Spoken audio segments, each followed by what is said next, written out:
السلام عليكم ورحمة الله. إن الحمد لله نحمده ونستعينه ونستغفره ونؤمن به ونتوكل عليه ونشهد أن لا إله إلا الله وحده لا شريك له ونشهد أن سيدنا ومولانا محمدا عبده ورسوله صلى الله تعالى عليه وعلى آله وأصحابه وبارك وسلم تسليما كثيرا. أما بعد فأعوذ بالله من الشيطان الرجيم. بسم الله الرحمن الرحيم. محمد رسول الله والذين معه أشداء على الكفار رحماء بينهم تراهم ركعا سجدا يبتغون فضلا من الله ورضوانا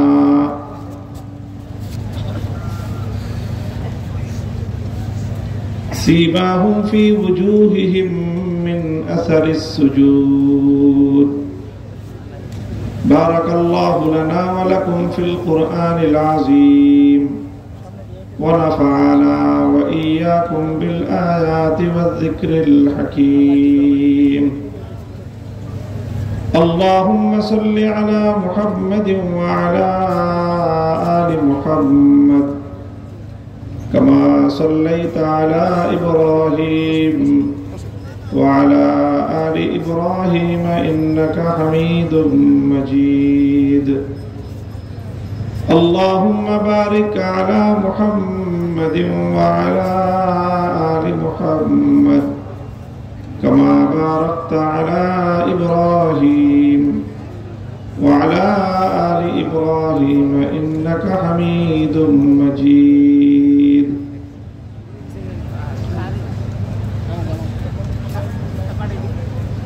সম্মানিত সভাপতি, উপস্থিত হযরত উলামায়ে কেরাম, সমবেত নবী প্রেমিক তৌহিদি মুসলমান ভাই ও বন্ধুগণ, আন্তর্জাতিক সিরাত কনফারেন্স বাস্তবায়ন কমিটির উদ্যোগে আয়োজিত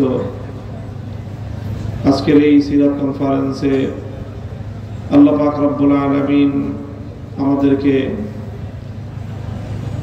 নবী করিম সাল্লাল্লাহু আলাইহি ওয়াসাল্লামের পবিত্র সিরাতের আলোচনা করবার, শুনবার এবং আমাদের সমাজে মৃতপ্রায় এই সমাজে আবার সিরাতুন নবীর পুনর্জাগরণের মাধ্যমে সিরাত আদর্শের অনুসরণকে সমাজে, জাতির মধ্যে আবার ব্যাপকতর করার লক্ষ্যে আয়োজিত এই সিরাত কনফারেন্সে সমবেত হওয়ার তৌফিক দিয়েছেন রব্বে কারীমের বড়ই মেহেরবানি।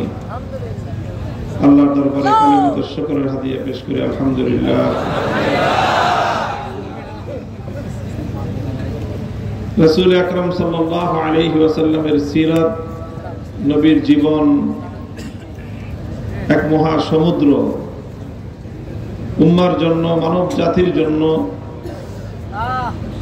জীবনের সকল ক্ষেত্রের সফলতার জন্য সর্বোত্তম আদর্শ, উসওয়া এবং নমুনা হিসাবে আল্লাহ পাক রব্বুল আলামিন তার নবীজিকে এক পবিত্রতম জীবন দান করেছিলেন। নবী করিম সাল্লাল্লাহু আলাইহি ওয়াসাল্লামের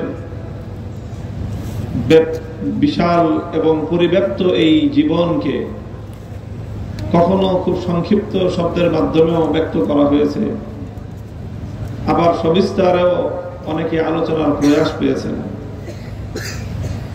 হযরত আয়েশা সিদ্দিকা রাদিয়াল্লাহু তাআলা আনহার কাছে যখন জিজ্ঞাসা করা হয়েছিল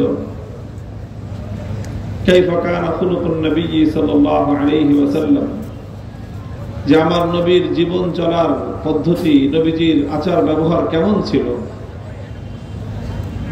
হযরত আয়েশা রাদিয়াল্লাহু তাআলা আনহা কতই না চমৎকার অথচ খুবই সংক্ষিপ্ত শব্দে তার জবাব দিয়েছিলেন যে কানা খুলুকুহু আল কোরআন, যে তোমরা কি কোরআন পড়ো না, যে কোরআনে কারীমের মধ্যে যা কিছু বলা হয়েছে,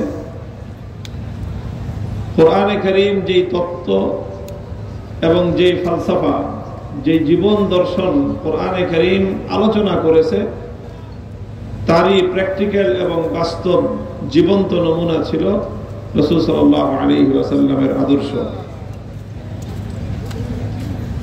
তো কানা খুলুকুহু আল কোরআন, এটা হলো রাসূল সাল্লাল্লাহু আলাইহি ওয়াসাল্লামের জীবন সম্পর্কে বর্ণিত সবচেয়ে, আমাদের মাদ্রাসার ইলমি পরিভাষায় বলা হয় জামে মানে, সবচেয়ে ব্যাপক অথচ সবচেয়ে সংক্ষিপ্ত যে বর্ণনা, যে কানা খুলুকুহু আল কোরআন।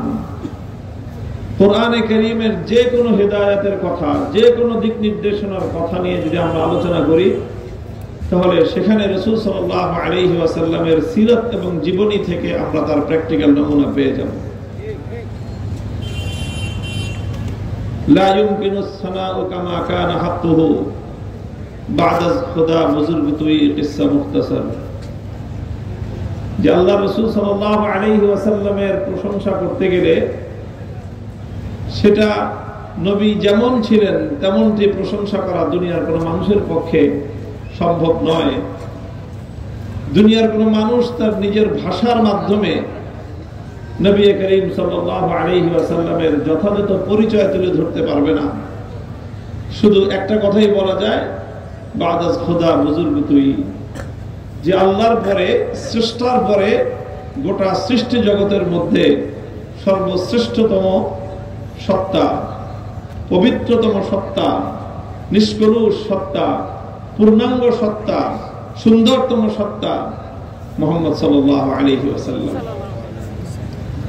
মুহতারাম হাজিরিন, এই জন্য আল্লাহর নবীর সিরাত এবং নবীর জীবন ব্যাপকভাবে আলোচনা হওয়া প্রয়োজন, সিরাতের চর্চা হওয়া প্রয়োজন। আধুনিক কালে আমাদের জাতীয় এবং আন্তর্জাতিক জীবনের প্রয়োজনীয় প্রতিটি ক্ষেত্রে আমাদেরকে সিরাতুন নবী থেকে সমস্যার সমাধান, চ্যালেঞ্জের মোকাবেলা করার পদ্ধতি সন্ধান করা প্রয়োজন। আজকে আমরা বাংলাদেশে যেই পরিস্থিতিতে আমরা উপনীত আমাদের জাতীয় জীবনে, একটা তো আছেই যে এই মুহূর্তে আমরা বাংলাদেশ তার ইতিহাসের অন্যতম গুরুত্বপূর্ণ একটা টার্নিং পয়েন্টে আমরা উপনীত। জাতির ইতিহাসের বাঁক বদলকারী, মোড় ঘুরানো একটা সিচুয়েশন, একটা পরিস্থিতিতে আমরা আজ উপনীত। এখান থেকে জাতি উন্নতির দিকেও উন্নীত হতে পারে, আবার জাতি অবনতির দিকেও অবনত হতে পারে।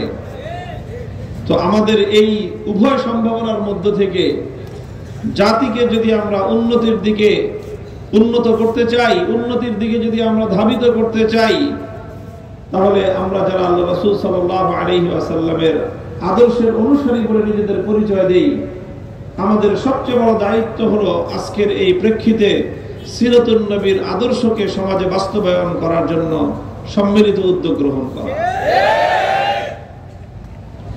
এটা জাতীয় জীবনে যেমন প্রয়োজন, অতি সম্প্রতি কয়েকদিন ধরে একটা বিষয় গোটা বাংলাদেশকে, বাংলাদেশের প্রতিটি বিবেকবান মানুষকে, প্রতিটি ঈমানদার মানুষের বিবেককে নাড়িয়ে দিয়েছে, আমাদেরকে স্তম্ভিত করে দিয়েছে, গোটা মুমিন সম্প্রদায়কে আতঙ্কগ্রস্ত করে দিয়েছে। আপনারা ইতিমধ্যে লক্ষ্য করেছেন যে এক ভয়াবহ ষড়যন্ত্র উম্মার বিরুদ্ধে, বিশেষ করে বাংলাদেশের মুসলিম জাতিসত্তার বিরুদ্ধে এক গভীর চক্রান্ত শুধু পরিচালিত নয়, বরং ভয়াবহ আকারে বিস্তার লাভ করেছে। ঘটনা এর আগে ঘটেছে উত্তরবঙ্গে, বগুড়ার কোন এলাকায় একজন মুসলিম তরুণী তাকে যে কোনো ভাবে প্রলুব্ধ করে একটা বিধর্মী একটা হিন্দু ছেলে তাকে ষড়যন্ত্রের ফাঁদে ফেলেছে এবং সেই মুসলিম তরুণীর সাথে সে যে কোনো ভাবে যে কোনো ছলছুতোয় তার সরলতার সুযোগ নিয়ে তার শ্লীলতাহানি করেছে। সেই ঘটনা রেশ কাটতে না কাটতে এরপরে এই গত সপ্তাহে বাংলাদেশ নাড়িয়ে দেওয়ার মতো ঘটনা, 13 বছরের একটি মুসলিম তরুণী, মুসলিম কিশোরী, মাদ্রাসা শিক্ষার্থী, মাত্র যার বয়স সর্বোচ্চ 13 বছর হতে পারে। যারা পর্যালোচক তারা তো বলতেছেন মেয়েটার বয়স আরো কম হবে, ছোট্ট খুকি একটা মেয়ে, পর্দানসীন একটা মেয়ে, মাদ্রাসা পড়ুয়া একটা মেয়ে, সুপরিকল্পিত ভাবে তাকে এক হিন্দু যুবক তার সাথে যে কোনো ভাবেই হোক তার সাথে যোগাযোগ স্থাপন করেছে। এরপরে তার সঙ্গে সম্মিলিত হয়ে আরো কয়েকজন চক্র মিলে তাকে যে কোনো ভাবে তাদের বশীভূত করে অপহরণ করা হয়েছে। অপহরণ করে 3 দিন পর্যন্ত অবরুদ্ধ জায়গায় তাকে আটকে রেখে উপর্যুপরি ধর্ষণের মাধ্যমে সেই মেয়েটার জীবনকে একটা বিষণ্ণ, একটা ভয়াবহ এক জীবনের দিকে তাকে ঠেলে দেওয়া হয়েছে। একটার পর একটা ঘটনা ঘটছে। এরপরে সেই ঘটনাকে কেন্দ্র করে সবচেয়ে লজ্জাজনক, আতঙ্কজনক যে কার্যক্রম হয়েছে সেটা হলো বাংলাদেশ রাষ্ট্রের গুরুত্বপূর্ণ প্রতিষ্ঠান, জনতার আস্থার জায়গা হওয়ার কথা, জনগণের জানমাল এবং ইজ্জতের নিরাপত্তার দায়িত্বে নিয়োজিত প্রতিষ্ঠান, আইন শৃঙ্খলা রক্ষাকারী বাহিনী পুলিশের পক্ষ থেকে এই ঘটনায় যে নাটক মঞ্চস্থ করা হয়েছে এবং যেইভাবে এই ঘটনার জন্য সাম্প্রদায়িক সম্প্রীতির নামে এবং সাম্প্রদায়িক সম্প্রীতি বজায় রাখার নামে মুসলমানদের গৌরব, মুসলমানদের আত্মমর্যাদাকে ধুলোয় মিশিয়ে দেওয়ার আয়োজন করা হয়েছে। সেখানে ইনিয়ে বিনিয়ে 13 বছরেরও কম একটি কিশোরী মেয়ের উপর দোষ চাপিয়ে একজন হিন্দু যুবকের অপরাধের পাল্লাকে হালকা করা, তার অপরাধকে ঢেকে দেওয়ার একটা কৌশলী উদ্যোগ গ্রহণ করা হয়েছে। মুহতারাম হাজিরিন, ঘটনা আমি লম্বা আলোচনা করব না এগুলো নিয়ে। শুধু এই ঘটনার ব্যাপারে আমি যতটুকু পর্যবেক্ষণ করেছি, যথেষ্ট পর্যালোচনা আমি ব্যক্তিগতভাবে করেছি। আমার কাছে মনে হয়েছে এই ঘটনার আদ্যপান্ত দেখে, বিবরণ পড়ে শুনে, যে এখানে তাকে যে কোনো উপায়ে বশীভূত করে অপহরণ করে তার সঙ্গে আচরণটা করা হয়েছে। বাংলাদেশের প্রচলিত আইনে যদি ধরা হয় এত কাহিনীর করতে হয় না, এত কাহিনীর প্রয়োজন হয় না। এখানে নানাভাবে অপরাধকে ঢেকে দেওয়ার, আড়াল করার আইন শৃঙ্খলা রক্ষাকারী বাহিনীর পক্ষ থেকে নানা ধরনের কৌশল গ্রহণ করা হয়েছে যাতে অপরাধের যে প্রমাণ, সেই প্রমাণকে যেন মুছে ফেলা যায়। এটা গেল। এরপরে একটার পর একটা ঘটনা আপনারা লক্ষ্য করছেন। এই সব ঘটনার মধ্য দিয়ে যে চিত্রটা সামনে উঠে এসেছে সেটা হলো বাংলাদেশে ইতিপূর্বে চট্টগ্রামের একটা রাষ্ট্রের সবচেয়ে গুরুত্বপূর্ণ প্রতিষ্ঠান বিচার ব্যবস্থা, সেই বিচার বিভাগের সরকারি একজন আইন কর্মকর্তা, একজন প্রসিকিউশন অফিসার শহীদ আরিফুর রহমান আলিফ, তাকে আদালতের চত্বরে, আদালত পাড়ায় দিনে দুপুরে সন্ত্রাসী একটি বাহিনী কুপিয়ে কুপিয়ে, খুঁচিয়ে খুঁচিয়ে গোটা জাতির সামনে তাকে হত্যা করেছে, নির্মমভাবে শহীদ করেছে। এবং সেই সন্ত্রাসী সংগঠনের পরিচয় কোনো গোপন পরিচয় নয়। বাংলাদেশের স্বাধীনতার বিরুদ্ধে সংঘাত এবং চরম আক্রমণকারী একটি প্রতিষ্ঠান ইসকন, যার নাম। সেই ইসকন শহীদ আলিফকে হত্যা করে ক্ষান্ত হয়নি। তাদের মাধ্যমে আজ মুসলিম কিশোরীদের গর্ভে, মুসলিম তরুণীদের গর্ভে হিন্দু প্রজন্ম জন্ম দেওয়ার, হিন্দুদের সন্তান জন্ম দেওয়ার এক ভয়াবহ নীল নকশা বাস্তবায়নের জন্য তারা মাঠে নেমেছে। এই হলো দেশের পরিস্থিতি। এরপরে এই পরিস্থিতি নিয়ে যখন দেশের আলেম সমাজ জাতিকে সতর্ক করছে, দেশের ইমাম সাহেবরা যখন এই বিষয়টি নিয়ে মুসল্লিদেরকে সচেতনতামূলক কথা বলছে, যখন দেশের স্বাধীনতাকে রক্ষা করার জন্য, দেশের সাম্প্রদায়িক সম্প্রীতি রক্ষার জন্য ইসকন কর্তৃক এই সাম্প্রদায়িক উগ্র জঙ্গিবাদী গোষ্ঠী ইসকনের দেশ বিরোধী, ইসলাম বিরোধী, মানবতা বিরোধী ঘৃণ্য এই চক্রান্তের বিরুদ্ধে যখন জাতিকে সতর্ক করার জন্য মসজিদের মিম্বার থেকে কথা বলেছে, এই টঙ্গীতে লোমহর্ষক যে ঘটনা সংঘটিত হয়েছে, বাংলাদেশের মতো একটি মুসলিম প্রধান দেশে এই ঘটনার কল্পনাও আমরা করতে পারি না। সেখানে সন্ত্রাসীরা টঙ্গীর মতো জায়গা থেকে, জনবহুল জায়গা থেকে অপহরণ করে নিয়ে গেছে তাকে, সেই বাংলাদেশের সীমান্ত এলাকায় সেখানে নিয়ে তারপরে তিনি উদ্ধার হয়েছেন, আবিষ্কৃত হয়েছেন এক ভয়াবহ নির্মম বাস্তবতায়। সেখানে তার পায়ের মধ্যে শেকল পড়ানো, অবরুদ্ধ অবস্থায়, একরকম বেহুশ অবস্থায়, অচেতন অবস্থায় তাকে উদ্ধার করা হয়েছে। তারপরে তিনি যে বিবরণ দিয়েছেন, সেই বিবরণ থেকে গোটা জাতি আজ স্তম্ভিত হয়ে গিয়েছে। হঠাৎ করে তাকে অপহরণ করা হয়নি, উপর্যুপরি তাকে হুমকি প্রদান করা হয়েছে, সতর্ক করা হয়েছে, খবরদার যেন ইসকনের বিরুদ্ধে কোনো কথা না বলা হয়, যেন এভাবে এই হিন্দুয়ানি এই ষড়যন্ত্রের বিরুদ্ধে যেন কোনো সচেতনতামূলক আলোচনা না করা হয়। তিনি যখন তাদের হুমকিকে উপেক্ষা করে দায়িত্ব পালনে অব্যাহত রেখেছেন, দায়িত্ব পালন, তখনই তাকে এই ভয়াবহ অপহরণের এই ঘটনা ঘটানো হয়েছে। মুহতারাম হাজিরিন, ঘটনাগুলো একটার পর একটা ঘটতেছে এবং বাংলাদেশের বর্তমান যে রাজনৈতিক ক্রান্তিকাল, সেই ক্রান্তিকালে একটার পরে একটা নাশকতামূলক ঘটনা ঘটতেছে। এই সব কিছু দেখে আমাদের আশঙ্কা তৈরি হচ্ছে যে এখন বাংলাদেশ এক নতুন বাংলাদেশ হিসেবে উপনীত হওয়ার, একটি নতুন পথে যাত্রা করার, ইসলামের পথে বাংলাদেশ মহাসড়কে যাত্রা করবার প্রস্তুতি গ্রহণ করছে। ইসলামের পথে বাংলার এই অগ্রযাত্রাকে রুখে দেওয়ার জন্য আন্তর্জাতিক পর্যায়ে ইসলাম বিরোধী চক্র বাংলাদেশকে আজ টার্গেটে পরিণত করেছে।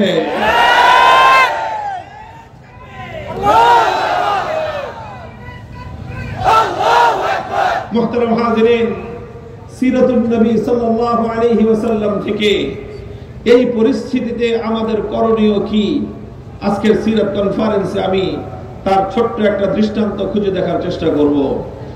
আমরা জানি আল্লাহ রাসূল সাল্লাল্লাহু আলাইহি ওয়াসাল্লাম যখন মক্কা থেকে পবিত্র মদিনায় হিজরত করলেন, মদিনায় হিজরত করার পরে নবী করিম সাল্লাল্লাহু আলাইহি ওয়াসাল্লামের সর্বপ্রথম উল্লেখযোগ্য তাৎপর্যময় ইতিহাস সৃষ্টিকারী ঘটনা ছিল মদিনা সনদ। মদিনা সনদ, যেটা কি তিনি আল্লাহ রাসূল সাল্লাল্লাহু আলাইহি ওয়াসাল্লাম তৈরি করেছিলেন, যেই সনদে মদিনার আন্তঃধর্মীয় যেই সম্প্রদায়গুলো, সবগুলো সম্প্রদায় সেই সনদের মাধ্যমে একটি শান্তিপূর্ণ সহ অবস্থানের চুক্তিতে আবদ্ধ হয়েছিলেন। মদিনাতে তিন জাতি তখন, ইহুদি, পৌত্তলিক এবং একত্ববাদী মুসলিম, তিন জাতির মধ্যে সম্প্রীতির চুক্তি হলো, সহ অবস্থানের চুক্তি হলো, নিজেদের মধ্যে আস্থা এবং বিশ্বাসের চুক্তি হলো।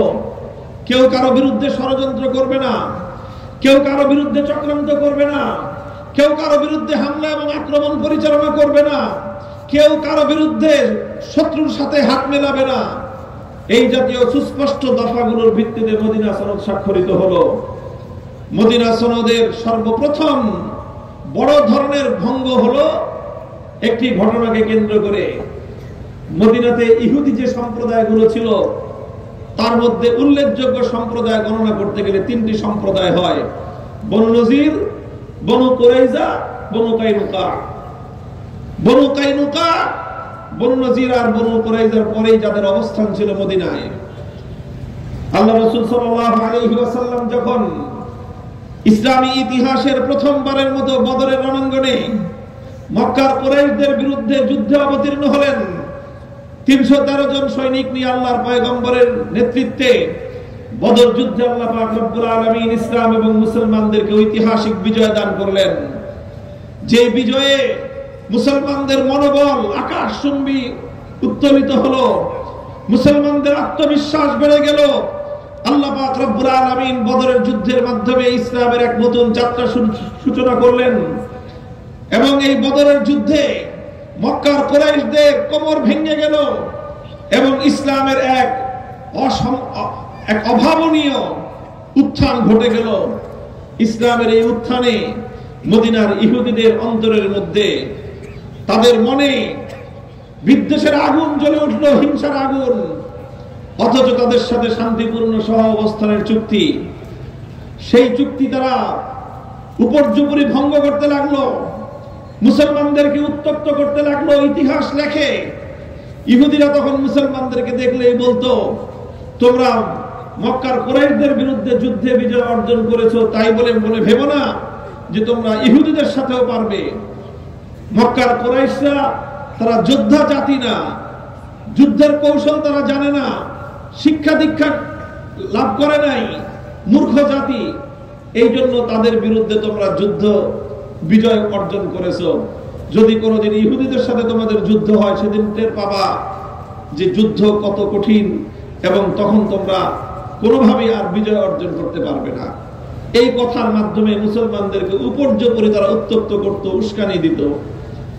উস্কানির একটা মাত্রা এমন একটা পর্যায়ে পৌঁছলো, তারিখের কিতাবের মধ্যে লেখা হয় যে একদিন বাজারে একজন মুসলিম রমণী, মুসলিম নারী, তিনি বাজারে পণ্য ক্রয় করতে গেলেন। সেই আরবের তৎকালীন সমাজ ব্যবস্থায় সেই স্বাভাবিক রীতিনীতি অনুযায়ী একজন সম্ভ্রান্ত মুসলিম নারী তিনি যখন পণ্য ক্রয় করতে বাজারে গিয়ে কোন একজন বিক্রেতার পণ্য পরখ করতেছিলেন, পণ্য দেখতেছিলেন, বসে বসে বসে পণ্য পরখ করতেছিলেন, খেজুর অথবা অন্য কিছু দেখে কিনবেন। ঠিক ওই সময় এক দুষ্ট ইহুদি পিছন থেকে এসে মুসলিম নারীর সম্মান নষ্ট করার জন্য, অপমান করার জন্য তার শরীরে যে পরিধেয় কাপড় ছিল, আমরা জানি মানুষ শরীরে দুইটা কাপড় পরে প্রধানত, একটা ঊর্ধ্বাঙ্গে আর একটা নিম্নাঙ্গে পরে। পুরুষরা আমরা যেটাই পরি, পাঞ্জাবি পরি, নিচে লুঙ্গি পরি, পাজামা পরি, শার্ট পরে, প্যান্ট পরা হয়। মহিলারা পরলে উপরে কামিজ পরে, নিচে সালোয়ার পরে, অথবা অন্য কোনো কিছু, যেটা উপরে শাড়ি পরলে নিচে পেটিকোট পরে। এই জাতীয় নানা ধরনের পোশাক আছে। কিন্তু সাকুল্যে যেটা বলা যায়, ইজারুন ওয়া রিদাউন, উপরে চাদর পরা হয়, নিচে একটা লুঙ্গি অথবা একটা আরেকটা চাদর, যেটাকে ইজার বলা হয়, ইজার পরিধান করা হয়। তো মদিনার আরবের তৎকালীন সময়ের যে পোশাকের যে নীতি ছিল, সেই নীতি অনুযায়ী নিচের পোশাকটা ঢোলা থাকতো, যেটাকে আমাদের বাংলায় ঘাগড়া বলা চলে, আর উপরের শরীরের মধ্যে একটা কামিজের মতো পরা থাকতো। তো এই দুরাচার ইহুদি পেছন দিক থেকে এসে ওই মহিলার নিচের অংশের যে ঘাগড়া অথবা তার যে আপনার পেটিকোটের মতো যে কাপড়টা পরিধান করা ছিলেন, তিনি ওই কাপড়ের নিম্নাঙ্গের সাথে একটা কাঁটা দিয়ে তার অজান্তে পেছন দিকে তার উপরের কাপড়ের সাথে আটকে দিয়েছে। বুঝলেন এই ঘটনা? নিচের কাপড়টাকে একটু করে তুলে একটা কাঁটা দিয়ে পিঠের পিছনের কাপড়ের সাথে আটকে দিয়েছে। কারণ স্বাভাবিকভাবেই যখন মহিলা তিনি যখন উঠে দাঁড়িয়েছেন বসা অবস্থা থেকে, উঠে দাঁড়ানোর সাথে সাথে তার উপরের কাপড়ের সাথে নিম্নের কাপড় পিছন দিক থেকে উপরে উঠে গেছে। একটা অসম্মান, কত বড় একটা অমর্যাদা একজন সম্ভ্রান্ত নারীর জন্য এটা, যে শত শত হাজার হাজার মানুষ বাজারের মধ্যে তার সতর খুলে গেছে। আর এই যখন একজন মহিলা এমন অপমানিত হলেন, ইহুদিরা যারা এই চক্রান্ত করেছিল, দুষ্ট চক্র, তারা এটা উল্লাসে ফেটে পড়ল। একজন মুসলিম রমণীকে অসম্মান করে, অপমান করে তারা উল্লাসে ফেটে পড়ল। তারা আরো বেশি তাকে অপমান করতে লাগলো। ও মুসলমান, তোমার সামনে যখন তোমার এক বোন অসম্মানিত হয়, ও মুসলমান, তোমার সামনে যখন তোমার এক মা তার ইজ্জত নিয়ে ছিনিমিনি খেলা হয়, তোমার সামনে যখন তোমার এক কন্যার ইজ্জতের উপর কোন কুলাঙ্গার হস্ত উত্তোলন করে, তখন তোমার কি ভূমিকা হওয়া উচিত? তোমার মনোভাব কি হওয়া উচিত? ইতিহাসের সোনালী পাতা উল্টাও। মুসলমানদের তৎকালীন সোনার মদিনায় আল্লাহর পয়গম্বরের পবিত্র আত্মা, পবিত্র আত্মা সাহাবায়ে কেরাম থেকে তার আদর্শ শেখো। এই দৃশ্য দেখলেন, ইহুদিরা উল্লাসে ফেটে পড়ল, মুসলমানরা লজ্জায় মাথা নত করলেন। এক মুসলিম যুবক তাকিয়ে দেখলেন, কোন দুরাচার ইহুদি এভাবে জনসম্মুখে একজন মুসলিম নারীর ইজ্জত দিয়ে ছিনিমিনি খেলতে পারে? কোন দ্বিধা করেন নাই, কোন ফয়সালা জানতে চান নাই। সঙ্গে সঙ্গে কোষবদ্ধ তরবারি উন্মুক্ত করে গোটা বাজারের সমস্ত মানুষের সামনে ইহুদির উপর আক্রমণ পরিচালনা করে তার শিরচ্ছেদ করে দিয়ে এক বোনের ইজ্জত সম্মান এক ভাইয়ের কাছে কতটা বেশি হতে পারে তার প্রমাণ করে রাখলেন। মুহতারাম হাজিরিন, ঘটনা এখানেই থেমে যায়নি। পাল্টা আক্রমণ করে ইহুদিরাও এবং সেই মুসলিম যুবককে, মর্দে মুজাহিদকে তারা পাল্টা আক্রমণে তাকে শহীদ করে দেওয়া হয়। মুহতারাম হাজিরিন, ঘটনা ঘটে গেল, হঠাৎ একজন মুসলমান শহীদ হলেন, এক দুরাচার ইহুদি নিহত হলো, অথচ পরস্পর তখন শান্তি চুক্তি বহাল বিদ্যমান। এরপরে উভয় পক্ষের মধ্যে উত্তেজনা ছড়িয়ে পড়ল। ঘটনা, উভয় পক্ষ এটা আলোচনায় বসলো। রাসূল আকরাম সাল্লাল্লাহু আলাইহি ওয়াসাল্লামের কাছে এই ঘটনা যখন উত্থাপিত হলো, আল্লাহ রাসূল সাল্লাল্লাহু আলাইহি ওয়াসাল্লাম তিনি রাহমাতুল লিল আলামিন ছিলেন, মানবতার মূর্ত প্রতীক ছিলেন, উদারতার মূর্ত প্রতীক ছিলেন, আন্তঃধর্মীয় সম্প্রীতির রূপকার ছিলেন। তিনি মদিনা সনদ বাস্তবায়নের মাধ্যমে বিশ্ব ইতিহাসে ভিন্ন ভিন্ন জাতিগুলো কিভাবে একসঙ্গে একটা ভূখণ্ডে শান্তিপূর্ণভাবে বসবাস করতে পারে, এই বিশ্ব ইতিহাসের সবচেয়ে বড় রূপকার মুহাম্মদ আরবি সাল্লাল্লাহু আলাইহি ওয়াসাল্লাম। তার সামনে যখন এই ঘটনা উত্থাপিত হলো, তিনি ফয়সালা দিয়েছিলেন যে এক মুসলিম নারীর ইজ্জত নিয়ে যারা ছিনিমিনি খেলতে পারে, মুসলমান সব প্রশ্নে আপোষ করতে পারে, মুসলমান তার মায়ের ইজ্জতের প্রশ্নে আপোষ করতে পারে না, মুসলমান তার বোনের ইজ্জতের প্রশ্নে কোন নমনীয়তা প্রদর্শন করতে পারে না। আল্লাহর পয়গম্বর ফয়সালা ঘোষণা করলেন, বনু কাইনুকা তারা আমার এক কন্যাকে অপমান করেছে এবং যেই মুসলমান সেই দুরাচারের বিরুদ্ধে তরবারি উন্মুক্ত করেছে তার তরবারিতে যথাযথ ফয়সালাই কার্যকর হয়েছিল। সুতরাং ইহুদিরা তাকে হত্যা করে দ্বিতীয় অপরাধ তারা করেছে, একজন নিরপরাধ মুসলমানকে তারা শহীদ করেছে। কাজেই এখন বনু কাইনুকাকে আমাদের এই দুই ঘটনার জন্য তাদেরকে মাথা পেতে অপরাধ স্বীকার করে আমার এই নিহত মুসলমানের মৃত্যুর বিনিময়ে তাকে তার ক্ষতিপূরণ রক্তপান দিয়ত দিতে হবে। বনু কাইনুকার লোকজন দিয়ত দিতে গরিমসি করবার সঙ্গে সঙ্গে আল্লাহ রাসূল সাল্লাল্লাহু আলাইহি ওয়াসাল্লাম ফয়সালা শুনায়ে দিলেন, বিশ্বাসঘাতকতা করেছে বনু কাইনুকা, চুক্তি ভঙ্গ করেছে বনু কাইনুকা, তারা মুসলমানদের সঙ্গে শান্তিপূর্ণ সসম্মানে অবস্থান করবার যে চুক্তি করেছিল সেই চুক্তি ভঙ্গ করার মাধ্যমে মদিনাতে অবস্থান করবার অধিকার তারা হারিয়ে ফেলেছে। সুতরাং আল্লাহর পয়গম্বর ঘোষণা করলেন, বনু কাইনুকা মদিনায় বসবাস করতে পারবে না, তাদেরকে মদিনা ছেড়ে বাইরে চলে যেতে হবে।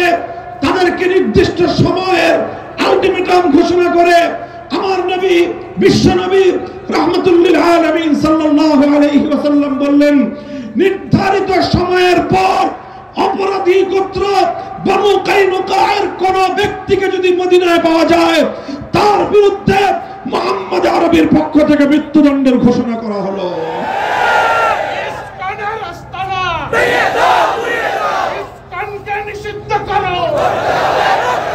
শেষ পর্যন্ত তারা নতি স্বীকার করতে বাধ্য হলো, সোনার মদিনা থেকে তারা বহিষ্কার হলো এবং চিরদিনের জন্য বনু কায়নুকা মদিনায় নিষিদ্ধ ঘোষিত হয়ে গেল।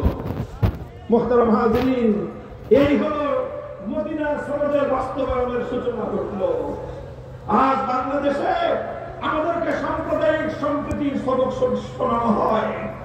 আজ মুসলমানদের 90% মুসলমানদের মাটিতে শত শত বছর ধরে যে মুসলমানদের পূর্বপুরুষরা চোখের অশ্রু দিয়ে, মাথার ঘাম গড়িয়ে, বুকের রক্ত দিয়ে মুসলিম জাতিসত্তার ভিত্তিতে যে বাংলাদেশ গড়ে তুলেছে, সেই বাংলাদেশে আমরা সম্প্রীতির দৃষ্টান্ত স্থাপন করে শত শত বছর ধরে চলে এসেছি। কিন্তু মনে রাখবে, আমরা যেই মদিনা সনদ অনুযায়ী শান্তি প্রতিষ্ঠা করতে জানি, আমরা যেই মদিনা সনদের অনুসরণে সম্প্রীতির নজির স্থাপন করতে জানি, সেই মদিনা সনদের সম্প্রীতির উপর যদি কোন কুলাঙ্গার আঘাত করে, সে হাত আমরা ভেঙে দিতে জানি, সে হাত আমরা ভেঙে দিতে জানি।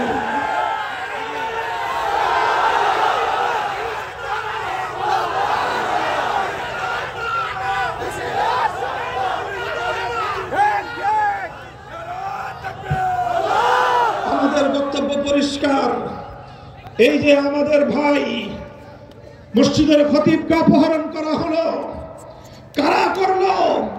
এভাবে একে একে আমার বাংলাদেশ থেকে কখনো আমাদের রাজনৈতিক নেতৃবৃন্দকে ধরে নিয়ে যাওয়া হবে, কখনো আমার বাংলাদেশ থেকে মসজিদের ইমামকে ধরে নিয়ে যাওয়া হবে, আমার বাংলাদেশ থেকে খতিবকে ধরে নিয়ে সীমান্তের অপর প্রান্তে পাচার করে তারপরে বাংলাদেশকে এখানে করতলগত করবার ষড়যন্ত্র করা হবে। যারা বাংলাদেশকে আজও এতটা দুর্বল ভাবে, আমি বলবো তোমরা বোকার স্বর্গে বসবাস করছো। কেন তোমাদের সীমান্তে বারবার আমাদের কাছ থেকে লোক নিয়ে যাওয়া হয়? কেন ইলিয়াস আলীকে এভাবে বাংলাদেশ থেকে গুম করা হয়েছিল? কেন এভাবে সালাউদ্দিন সাহেবকে বাংলাদেশ থেকে ধরে তোমার দেশে কেন নিয়ে যাওয়া হয়? তোমার দেশের সীমান্ত যখন আমার ফেলানি যখন তোমার সীমান্ত পাড়ি দিতে চায়, তখন তোমার ঘাতকের বুলেটের আঘাত আমার মেয়ে ফেলানিকে বুলেট বিদ্ধ করে তার লাশ কাঁটাতারে ঝুলিয়ে রাখো। আমার দেশের নেতৃবৃন্দকে যখন তোমরা ধরে নিয়ে যাও, আমার দেশের ইমাম এবং খতিবদেরকে যখন তোমার দেশে পাওয়া যায়, তখন তোমরা এই ব্যাপারে তোমাদের কাছ থেকে সন্তোষজনক কোনো জবাব আমরা পাই না। মুহতারাম হাজিরিন, আমাদের বক্তব্য পরিষ্কার, আমরা স্পষ্ট ভাষায় ঘোষণা করতে চাই, আগামীর বাংলাদেশ এমন ভাবেই গড়ে তুলতে হবে, বাংলাদেশে কোন বিদেশি প্রভুর আর কোন দালালি, আর কোন আধিপত্য বাংলাদেশ বরদাস্ত করবে না।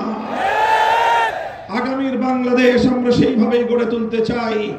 আমার আখেরি পয়গাম, আমার সর্বশেষ কথা, বাংলাদেশ কখনো পূর্ববঙ্গ ছিল, বাংলাদেশ কখনো পূর্ব পাকিস্তান ছিল।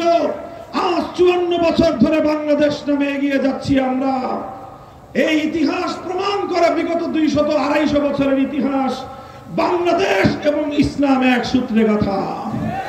ইসলাম না থাকলে বাংলাদেশ থাকে না। বাংলাদেশের মুসলিম জাতিসত্তার ভিত্তিতেই বাংলাদেশের রাষ্ট্র গড়ে উঠেছে। সুতরাং যারা বাংলাদেশে ইসলামের শত্রু, তারাই বাংলার স্বাধীনতার দুশমন।